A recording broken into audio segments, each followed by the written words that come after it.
సంతోషమిచ్చు దేవునికి మహిమ కలుగునుగాక. ప్రియ స్నేహితులందరికీ దివ్య వాక్యోదయం.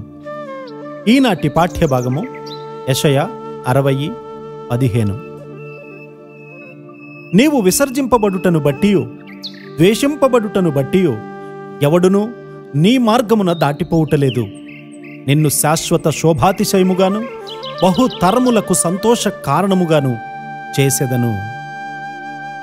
దేవుని కృప వల్ల ఇంతవరకు కూడా నేను దేవుని చిత్తము లేనిదే ఏ పని చేయలేదు. ప్రతి విషయము మొదట ఆయన చేతుల్లో పెట్టి ఆ తరువాత నేను దాన్ని గూర్చి ఆలోచిస్తాను. విశ్వాస జీవితానికి నన్ను పిలిచిన ఆయన మంచితనాన్ని బట్టి నేను ఆశ్చర్యపోతూ ఉన్నాను. నేను కోరినవన్నీ లభించే ఆహ్లాదకరమైన ప్రదేశాన్ని విడిచి ఎలా వచ్చానో తలుచుకుంటే చాలా విచిత్రంగా అనిపిస్తుంది. ఆయన పిలుపుకు లోబడి తెలియని ప్రదేశానికి వచ్చినట్లు ఆయనే నాకు విశ్వాసాన్ని ప్రసాదించారు. ఆయన చిత్తాన్ని చేసేవారెవ్వరూ కూడా నిరుత్సాహపడరు. ప్రభువు కొరకు నిన్ను నీవు ఉపేక్షించుకొని దేన్నైనా వదులుకోవడానికి నీవు సిద్ధంగా ఉన్నావా? నీవే స్థలంలో సేవ చేయాలో నీకు తెలీదు. నీ హృదయాన్ని కాచుకో. భూదిగంతముల వరకు నీ స్వరము వినబడునని నీవు నమ్ముచున్నావా? ప్రభువు నీ హృదయాన్ని త్రవ్వుచున్నాడు.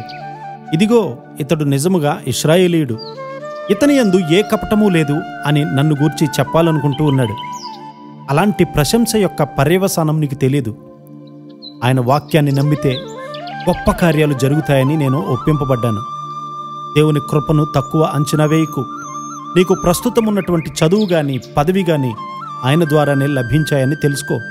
యేసయ్య నామాన్ని మహిమపరచబడినంత వరకు, మన దేశంలోని విగ్రహారాధన యొక్క వెన్నెముకను విరిచినంత వరకు నిద్రపోను అని పట్టుపట్టాలి. వనరుల కొరకు ఎప్పుడూ కూడా కనిపెట్టవద్దు. ఫరో దగ్గరకు వెళ్ళడానికి మోషే గారికి డబ్బు గాని రాజు యొక్క అనుగ్రహము గాని మరి ఏ ఇతర వనరులు కూడా లేవు. ఫరోకు దేవుడంటే తెలియదు గాని నీ దేవుడే సింహాసనాసీనుడై ఉన్నాడని నమ్ము. నేను రాత్రి పడుకునే ముందు, ప్రభువా, నేనింకా చూడాల్సినవి, చేయవలసినవి, కలిగి ఉండవలసినవి నాకు చూపండి అని ప్రార్థన చేస్తాను. ఎప్పుడూ కూడా నీవు పోరాటాలతోనే ఉండవు. దేవుడు నీకు తోడుగా ఉండి నిన్నొక రోజున వాడుకుంటాడు. తల్లిదండ్రులు వ్యతిరేకించవచ్చు కానీ నీ జీవితం దేవుని చేతిలో ఉంది గనుక అస్తవ్యస్తంగా ఉన్నటువంటి నీ భవిష్యత్తును మార్చి నిన్ను శాశ్వత శోభాతిశయముగా చేయునుగాక. ఆమేన్.